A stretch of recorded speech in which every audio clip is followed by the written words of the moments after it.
حضرت ابو ہریرہ رضی اللہ عنہ سے روایت ہے، کہا رسول اللہ صلی اللہ علیہ وآلہ وسلم نے فرمایا، جس نے عمدن مجھ پر جھوٹ بولا وہ آگ میں اپنا ٹھکانہ بنا لے۔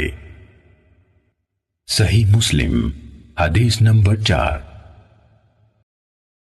سعید بن عبید نے کہا، ہمیں علی بن ربیعہ والبی نے حدیث بیان کی، کہا میں مسجد میں آیا اور اس وقت حضرت مغیرہ بن شعبہ رضی اللہ عنہ کوفہ کے امیر یعنی گورنر تھے۔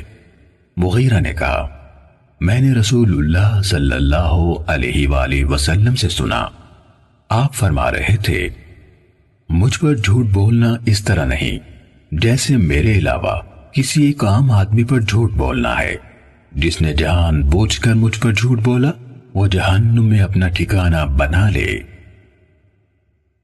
صحیح مسلم حدیث نمبر 5۔